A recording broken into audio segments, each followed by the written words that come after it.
ওম শান্তি। আজিৰ তাৰিখ 13 আগষ্ট 2025 বৰ্ষ। প্ৰাতঃ মুৰলী বাপদাদা মধুবন।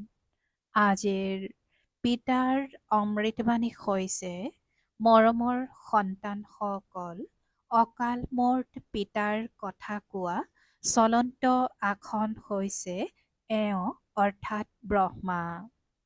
যেতিয়া তেওঁ ব্ৰহ্মাৰ শৰীৰত আহে, তেতিয়া তোমালোক ব্ৰাহ্মণসকলক ৰচনা কৰে। আৰু আজিৰ প্ৰশ্ন, বুদ্ধিমান সন্তানসকলে কোনটো ৰহস্য বুজি ভালদৰে বুজাব পাৰে? বুদ্ধিমান সন্তানসকলে কোনটো ৰহস্য বুজি ভালদৰে বুজাব পাৰে? পিতাই উত্তৰত কৈছে, ব্ৰহ্মা কোন আৰু তেওঁ ব্ৰহ্মাৰ পৰা বিষ্ণু কেনেকৈ হয়? প্ৰজাপিতা ব্ৰহ্মা ইয়াত আছে, তেওঁ কোনো দেৱতা নহয়। ব্ৰহ্মাই ব্ৰাহ্মণসকলৰ দ্বাৰা জ্ঞানযজ্ঞ ৰচিছে। এই সকলোবোৰ ৰহস্য বুদ্ধিমান সন্তানসকলেহে বুজি লৈ বুজাব পাৰে। এই ক্ষেত্ৰত অশ্বাৰোহী আৰু পদাতিক বিবুদ্ধিত পৰিব। এই ক্ষেত্ৰত অশ্বাৰোহী আৰু পদাতিক বিবুদ্ধিত পৰিব। আৰু আজিৰ গীত ওম নমঃ শিৱায়।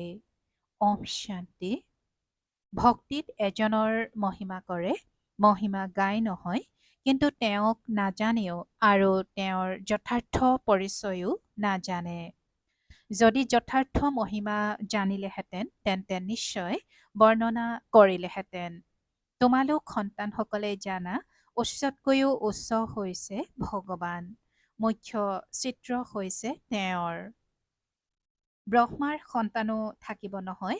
তোমালোক সকলো ব্ৰাহ্মণ হলা, ব্ৰহ্মাকো ব্ৰাহ্মণে জানিব, আন কোনেও নাজানে। সেইবাবে বিবুদ্ধিত পৰে। এওঁ ব্ৰহ্মা কেনেকৈ হ'ব পাৰে? ব্ৰহ্মাক সূক্ষ্মলোক নিবাসী দেখুৱাইছে। এতিয়া প্ৰজাপিতা সূক্ষ্মলোকত থাকিব নোৱাৰে, তাত ৰচনা নাথাকে। এই বিষয়ত তোমালোকৰ লগত বহুত যুক্তি তৰ্কও কৰে। বুজাব লাগে, ব্ৰহ্মা আৰু ব্ৰাহ্মণটো আছে নহয়। যেনেকৈ যীশুখ্ৰীষ্টৰ পৰা খ্ৰীষ্টিয়ান শব্দ ওলাল, বুদ্ধৰ পৰা বৌদ্ধি, ইব্ৰাহিমৰ পৰা ইছলাম, তেনেকৈ প্ৰজাপিতা ব্ৰহ্মাৰ পৰা ব্ৰাহ্মণ প্ৰসিদ্ধ হয়। আদি দেৱ ব্ৰহ্মা। বাস্তৱত ব্ৰহ্মাক দেৱতা বুলি ক'ব নোৱাৰি, এইটো ভুল।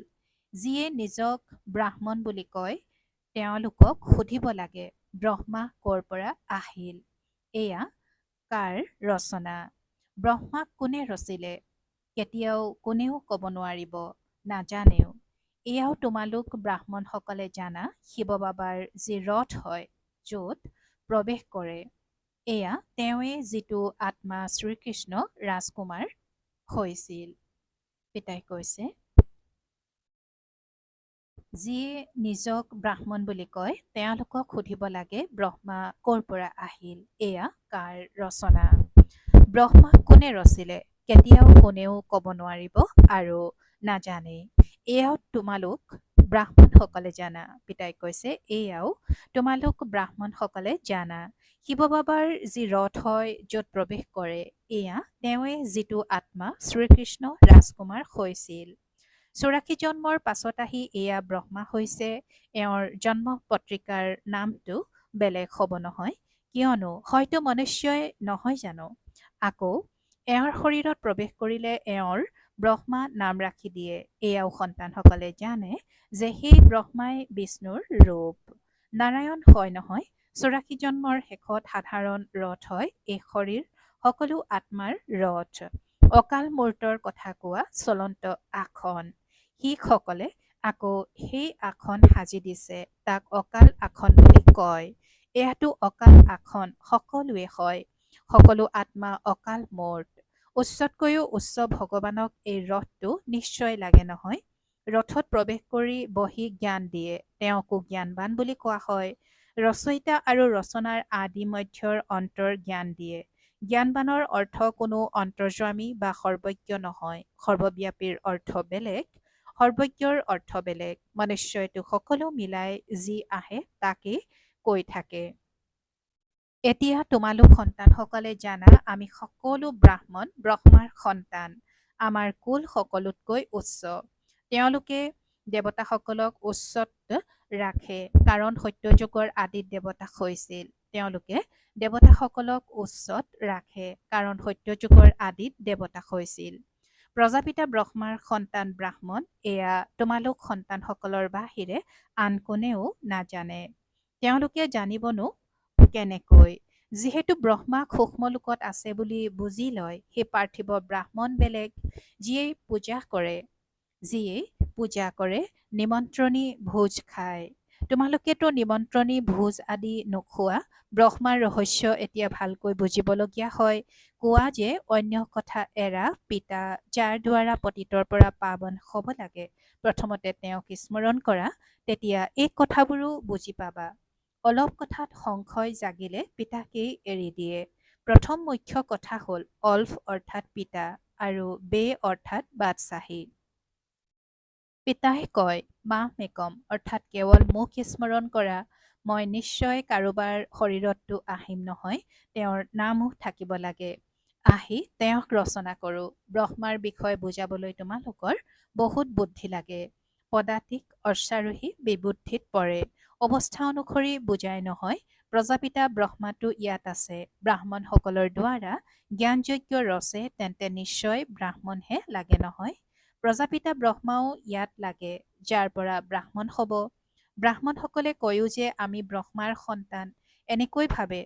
পৰম্পৰাগতভাৱে আমাৰ কুল চলি আহি থাকে। কিন্তু ব্ৰহ্মা কেতিয়া আছিল সিয়া নাজানে। এতিয়া তোমালোক হৈছা ব্ৰাহ্মণ। ব্ৰাহ্মণ তেওঁ যি ব্ৰহ্মাৰ সন্তান হয়। তেওঁলোকেতো পিতাৰ পিতৃৰ বিষয়ে নাজানেই। ভাৰতত প্ৰথমে ব্ৰাহ্মণেই থাকে। ব্ৰাহ্মণৰ হৈছে উচ্চতকৈও উচ্চ কুল। সেই ব্ৰাহ্মণসকলেও বুজি পায় আমাৰ কুল নিশ্চয় ব্ৰহ্মাৰ পৰাই ওলাইছে। কিন্তু কেনেকৈ, কেতিয়া সেয়া বৰ্ণনা কৰিব নোৱাৰে। তোমালোকে বুজি পোৱা প্ৰজাপিতা ব্ৰহ্মাইহে ব্ৰাহ্মণসকলক ৰচনা কৰে। যিসকল ব্ৰাহ্মণেই আকৌ দেৱতা হ'ব লাগে, পিতা আহি ব্ৰাহ্মণসকলক পঢ়ায়। ব্ৰাহ্মণৰ ৰাজবংশ নাই, ব্ৰাহ্মণসকলৰ কুল আছে। ৰাজবংশ তেতিয়া কোৱা হ'ব যেতিয়া ৰজা ৰাণী হ'ব। যেনেকৈ সূৰ্যবংশী ৰাজবংশ। তোমালোক ব্ৰাহ্মণসকলতো ৰজা নোহোৱা। তেওঁলোকে এয়া যি কয় যে কৌৰৱ আৰু পাণ্ডৱৰ ৰাজ্য আছিল, দুয়োটাই ভুল। বাদশ্বাহীতো দুয়োৰে নয়। পিতাই কৈছে যে বাদশ্বাহীতো দুয়োৰে নাই। প্ৰজাৰ ওপৰত ৰাজ্য, তাক ৰাজধানী বুলি কোৱা নহ'ব। মুকুট নাই, বাবাই বুজাইছিল। প্ৰথমে দ্বৈত মুকুটধাৰী ভাৰতত আছিল, পাছত পিতাই কৈছে যে প্ৰথমে দ্বৈত মুকুটধাৰী ভাৰতত আছিল আৰু পাছত একক মুকুট। এই সময়ততো মুকুটবিহীন। এইটো ভালদৰে সিদ্ধি কৰি বুজাব লাগে। যিসকল ভাল ধাৰণাযুক্ত হ'ব, তেওঁলোকে ভালদৰে বুজিব পাৰিব। ব্ৰহ্মাৰ ওপৰতেই বেছি কথা বুজাবলগীয়া হয়। বিষ্ণুকো নাজানে, এয়াও বুজাবলগীয়া হয়। বৈকুণ্ঠক বিষ্ণুপুৰী বুলি কোৱা হয়, অৰ্থাৎ লক্ষ্মীনাৰায়ণৰ ৰাজ্য আছিল। শ্ৰীকৃষ্ণৰ ৰাজকুমাৰ হ'লেতো তেতিয়া ক'ব নহয় যে মোৰ বাবা ৰজা হয়। এনেকুৱা নহয় যে শ্ৰীকৃষ্ণৰ পিতা ৰজা হ'ব নোৱাৰে। শ্ৰীকৃষ্ণক ৰাজকুমাৰ বুলি কোৱা হয় যেতিয়া নিশ্চয় ৰজাৰ ঘৰত জন্ম হৈছে। চহকীৰ ঘৰত জন্ম ল'লে ৰাজকুমাৰ বুলি ক'ব জানো? ৰজাৰ পদ আৰু চহকীৰ পদৰ মাজত ৰাতি দিনৰ পাৰ্থক্য আহি যায়। শ্ৰীকৃষ্ণৰ পিতা ৰজাৰ নামেই নাই। শ্ৰীকৃষ্ণ কিমান প্ৰসিদ্ধ। পিতাকৰ উচ্চ পদ বুলি কোৱা নহ'ব। তেওঁৰ দ্বিতীয় শ্ৰেণীৰ পদ, যি কেৱল শ্ৰীকৃষ্ণক জন্ম দিয়াৰ বাবে নিমিত্ত হয়। এনেকুৱা নহয় যে শ্ৰীকৃষ্ণৰ আত্মাতকৈ তেওঁ বেছি পঢ়িছে, নহয়। শ্ৰীকৃষ্ণই আকৌ নাৰায়ণ হয়, বাকী পিতাৰ নামেই নোহোৱা হৈ যায়। হয়তো নিশ্চয় ব্ৰাহ্মণেই হয়, কিন্তু পঢ়াত শ্ৰীকৃষ্ণতকৈ কম। শ্ৰীকৃষ্ণৰ আত্মাৰ পঢ়া নিজৰ পিতাতকৈও উচ্চ আছিল, সেয়েহে ইমান প্ৰসিদ্ধ হয়। শ্ৰীকৃষ্ণৰ পিতা কোন আছিল, এয়া যেন কোনেও নাজানে। আগলৈ গৈ গম পাব। হ'বতো ইয়াৰ পৰাই লাগে। ৰাধাৰো মাতা পিতাটো থাকিব নহয়, কিন্তু তেওঁলোকতকৈ ৰাধাৰ নাম বেছি প্ৰসিদ্ধ, কিয়নো মাতা পিতাই কমকৈ পঢ়িছিল। ৰাধাৰ নাম তেওঁলোকতকৈ উচ্চ হৈ যায়। এয়া হ'ল বিতং কথা। সন্তানসকলক বুজাবৰ কাৰণে সকলো পঢ়াৰ ওপৰত নিৰ্ভৰ কৰে। ব্ৰহ্মাৰ ওপৰতো বুজাবলৈ বুদ্ধিৰ প্ৰয়োজন। তেওঁৱেই শ্ৰীকৃষ্ণ হয়, তেওঁৰ আত্মাইহে ৮৪ জন্ম ভোগ কৰে। তোমালোকেও ৮৪ জন্ম লোৱা, সকলোতো একেলগেতো নাহিব। যি পঢ়াত আগত থাকিব তাতো তেওঁ আগত আহিব। ক্ৰমানুসৰিতো আহে নহয়, এয়া অতি সূক্ষ্ম কথা। কম বুদ্ধিৰ সকলে ধাৰণ কৰিব নোৱাৰে, ক্ৰমানুসৰি যায়। তোমালোক ক্ৰমানুসৰি স্থানান্তৰিত হোৱা। কিমান ডাঙৰ শাৰী, যিসকল শেষৰ ফালে যাব, ক্ৰমানুসৰি নিজৰ নিজৰ স্থানত গৈ নিবাস কৰিব। সকলোৰে স্থান তৈয়াৰ কৰি থোৱা আছে। এয়া বহুত আচৰিত খেল, কিন্তু কোনেও বুজি নাপায়। ইয়াক কোৱা হয় কাঁইটৰ জংঘল। ইয়াত সকলোৱে ইজনে সিজনক দোষ দি থাকে। তাততো স্বাভাৱিক সুখ আছে। ইয়াত হৈছে কৃত্ৰিম সুখ। প্ৰকৃত সুখ এজন পিতাইহে দিয়ে। ইয়াত হৈছে কাউৰীৰ বৃষ্ঠাৰ সমান সুখ। দিনে প্ৰতিদিনে তমোপ্ৰধান হৈ গৈ থাকে। কিমান দোষ আছে, কয় বাবা। মায়াৰ ধুমুহা বহুত আহে, মায়াই বিমূৰত পেলাই দিয়ে। দুখৰ অনুভূতি বহুত হয়। সুখদাতা পিতাৰ সন্তান হৈও যদি দুখৰ অনুভূতি হয়, তেন্তে পিতাই কয়, সন্তানসকল, এয়া তোমালোকৰ ডাঙৰ কৰ্মভোগ। যিহেতু পিতাক পাইছা, দুখৰ অনুভূতি আহিব নালাগে। যি পুৰণা কৰ্মভোগ আছে সেয়া যোগবলেৰে নিষ্পত্তি কৰা। যদি যোগবল নাথাকে, তেন্তে শাস্তি খাই নিষ্পত্তি কৰিব লাগিব। শাস্তি খাই পদ পোৱাটো ভাল নহয়। পুৰুষাৰ্থ কৰিব লাগে, নহ'লে আকৌ বিচাৰ সভা বহিব। পুৰুষাৰ্থ কৰিব লাগে, নহ'লে আকৌ বিচাৰ সভা বহিব।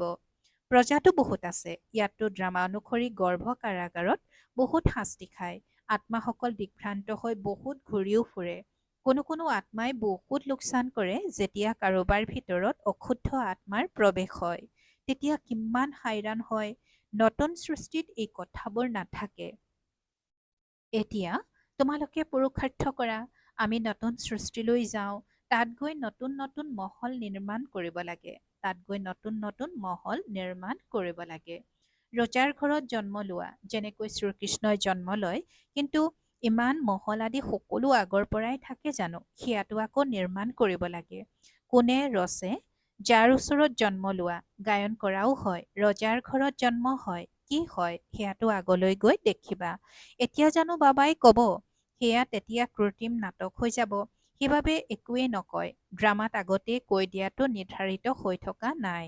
পিতাই কয়, ময়ো ভূমিকা পালন কৰোঁতা হওঁ। আগৰ কথাবোৰ প্ৰথমৰ পৰাই জানিবলগীয়া হোৱাহেঁতেনতো বহুত কিবা কলোহেঁতেন। বাবা অন্তৰ্যামী হোৱা হলে আগতেই কলোহেঁতেন। পিতাই কয় নহয়, ড্ৰামাত যি হয় তাক সাক্ষী হৈ প্ৰত্যক্ষ কৰি যোৱা আৰু লগতে স্মৃতিৰ যাত্ৰাত মতলীয়া হৈ থাকা। ইয়াতেও অকৃতকাৰ্য হয়। জ্ঞান কেতিয়াও কম বেছি নহয়। স্মৃতিৰ যাত্ৰাই কেতিয়াবা কম, কেতিয়াবা বেছি হয়। জ্ঞানটো যি পাইছা সেয়া আছেই। স্মৃতিৰ যাত্ৰাত কেতিয়াবা উৎসাহ থাকে, কেতিয়াবা ঢিলা হয়। যাত্ৰা তল ওপৰ হয়। জ্ঞানত তোমালোকে চিৰি নবগোৱা। জ্ঞানৰ যাত্ৰা বুলি কোৱা নহয়। যাত্ৰা হৈছে স্মৃতিৰ। পিতাই কয়, স্মৃতিত থাকিলে তোমালোক সুৰক্ষিত হৈ থাকিবা। পিতাই কয়, স্মৃতিত থাকিলে তোমালোক সুৰক্ষিত হৈ থাকিবা। দেহ অভিমানত আহিলে তোমালোকে বহুত ঠগ খোৱা। বিকৰ্ম কৰি দিয়া কাম মহাশত্ৰু হয়। এই ক্ষেত্ৰত অকৃতকাৰ্য হৈ যায়। ক্ৰোধ আদিৰ কথা বাবাই ইমান নকয়। জ্ঞানৰ দ্বাৰা হয়তো ছেকেণ্ডত জীৱনমুক্তি, নতুবা কয় সাগৰক চিয়াহী কৰি লোৱা, তেতিয়াও সম্পূৰ্ণ নহ'ব। নতুবা কয় অল্ফক অৰ্থাৎ পিতাক স্মৰণ কৰা। স্মৰণ কৰা কাক কোৱা হয়? স্মৰণ কৰা কাক কোৱা হয়? এইটো জানে জানো? এনেকৈ কয়, কলিযুগৰ পৰা আমাক সত্যযুগলৈ লৈ বলা। পুৰণি সৃষ্টিত হৈছে দুখ। দেখিবলৈ পোৱা বৰষুণত কিমান ঘৰ খহি থাকে, কিমান ডুবি যায়। বৰষুণ আদি এয়া প্ৰাকৃতিক দুৰ্যোগো হ'ব। এই সকলোবোৰ অকস্মাত হৈ থাকিব। কুম্ভকৰ্ণৰ নিদ্ৰাত শুই আছে, বিনাশৰ সময়ত জাগিব। তেতিয়া কি কৰিব পাৰিব? মৰি যাব। ধৰণীও জোৰেৰে লয়। ধৰণীও জোৰেৰে লৰে। পিতাই কৈছে যে বিনাশৰ সময়ত জাগিব, তেতিয়া কি কৰিব পাৰিব? মৰি যাব। ধৰণীও জোৰেৰে লৰে। ধুমুহা বৰষুণ আদি সকলো হয়, বোমা বৰ্ষণো কৰে। কিন্তু ইয়াত অৰ্থাৎ ভাৰতত গৃহযুদ্ধও আছে। ৰক্তৰ নদী বুলি গায়ন কৰা হৈছে। ইয়াত মৰামৰি হয়। এজনে আনজনৰ ওপৰত মোকৰ্দমা কৰি থাকে, গতিকে নিশ্চয় কাজিয়াও কৰিব। সকলো হৈছে অনাথ। তোমালোক হলা প্ৰভুৰ। তোমালোকে কোনো যুদ্ধ আদি কৰিব নালাগে। ব্ৰাহ্মণ হোৱাৰ বাবে তোমালোক প্ৰভুৰ হৈ গলা। প্ৰভু বুলি পিতাক অথবা স্বামীক কয়। শিৱ বাবাতো স্বামী সকলৰো স্বামী। বাগদান হৈ গলে তেতিয়া কয়, মই এনেকুৱা স্বামীৰ সান্নিধ্য কেতিয়া পাম? আত্মাসকলে কয়, শিৱ বাবা, আমাৰতো আপোনাৰ লগত বাগদান হৈ গল। এতিয়া আপোনাৰ সৈতে মই মিলিত কেনেকৈ হওঁ? কোনোৱেতো সঁচা কথা লিখে, কোনোৱে বহুত লুকুৱায়। সঁচাকৈ নিলিখে বা বাবা, মোৰ এইটো ভুল হৈ গল, ক্ষমা কৰক।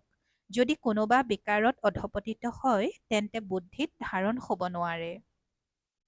পিতাই কৈছে যে যদি কোনোবা বিকাৰত অধপতিত হয়, তেন্তে বুদ্ধিত ধাৰণ হ'ব নোৱাৰে। বাবাই কয়, তোমালোকে এনেকুৱা গুৰুতৰ ভুল কৰিলে চূৰ্ণ বিচূৰ্ণ হৈ যাবা। তোমালোকক মই বগা অৰ্থাৎ পবিত্ৰ কৰি তুলিবলৈ আহিছো। তোমালোকে আকৌ কলা মুখ কেনেকৈ কৰা? যদিও স্বৰ্গলৈ আহিবা, পাই পইচাৰ পদ পাবা, ৰাজধানী স্থাপনা হৈ আছে নহয়। কিছুমানেতো পৰাজিত হৈ জন্ম জন্মান্তৰলৈ পদ ভস্ত কৰি লয়। কব, পিতাৰ পৰা তোমালোকে এই পদ পাবলৈ আহিছা। পিতা ইমান উচ্চ। আমি সন্তানসকল জানো আমি সন্তানসকলে জানো প্ৰজা হ'ম। পিতা সিংহাসনত বহিব আৰু সন্তান দাস দাসী হ'ব। কিমান লাজৰ কথা। পিতাই কৈছে যে পিতা সিংহাসনত বহিব আৰু সন্তান দাস দাসী হ'ব। কিমান লাজৰ কথা। অন্তিমত তোমালোকৰ সকলো সাক্ষাৎকাৰ হ'ব। তেতিয়া বহুত অনুতাপ কৰিবা। অনাহকতে এনেকুৱা কৰিলো। সন্যাসীসকলো ব্ৰহ্মচৰ্যত থাকে, গতিকে বিকাৰী সকলোৱে তেওঁলোকৰ আগত মূৰ দোৱায়। পবিত্ৰতাৰ মান আছে। পিতাই কৈছে যে পবিত্ৰতাৰ মান আছে। কাৰোবাৰ ভাগ্যত নাথাকিলে তেতিয়া পিতাই আহি পঢ়ায়, তথাপিও গাফিলতি কৰি থাকে, স্মৰণেই নকৰে, বহুত বিকৰ্ম হৈ যায়। তোমালোক সন্তানসকলৰ ওপৰত এতিয়া হৈছে বৃহস্পতিৰ দশা। ইয়াতকৈ উচ্চ দশা আৰু একো নাই। তোমালোক সন্তানসকলৰ ওপৰত দশাই চক্ৰ লগাই থাকে।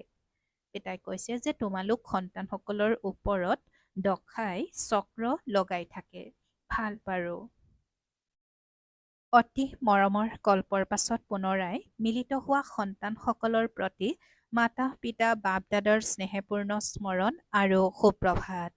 আত্মিক পিতাৰ আত্মিক সন্তানসকলক নমস্কাৰ আৰু আত্মিক সন্তানসকলৰ আত্মিক মাত পিতা আৰু বাপ দাদাৰ প্ৰতি স্নেহপূৰ্ণ স্মৰণ আৰু সুপ্ৰভাত আৰু নমস্কাৰ নমস্কাৰ নমস্কাৰ। আৰু আজিৰ ধাৰণাৰ বাবে মুখ্য সাৰ প্ৰথমতে, এই ড্ৰামাৰ সকলো দৃশ্য সাক্ষী হৈ প্ৰত্যক্ষ কৰিব লাগে। এজন পিতাৰ স্মৃতিত মতলীয়া হৈ থাকিব লাগে। স্মৃতিৰ যাত্ৰাত কেতিয়াও উৎসাহ কম হ'ব নালাগে। দ্বিতীয়তে, পঢ়াত কেতিয়াও গাফিলতি কৰিব নালাগে। নিজৰ উচ্চ ভাগ্য গঢ়িবৰ বাবে পবিত্ৰ নিশ্চয় হ'ব লাগে। পৰাজিত হৈ জন্ম জন্মান্তৰৰ বাবে পদ ভস্ত কৰিব নালাগে। আৰু আজিৰ বৰদান, সঁচা সেৱাৰ দ্বাৰা অবিনাশী অলৌকিক আনন্দৰ সাগৰত ঢৌ খেলি থাকোঁতা সৌভাগ্যৱান হোৱা। সঁচা সেৱাৰ দ্বাৰা অবিনাশী অলৌকিক আনন্দৰ সাগৰত ঢৌ খেলি থাকোঁতা সৌভাগ্যৱান হোৱা।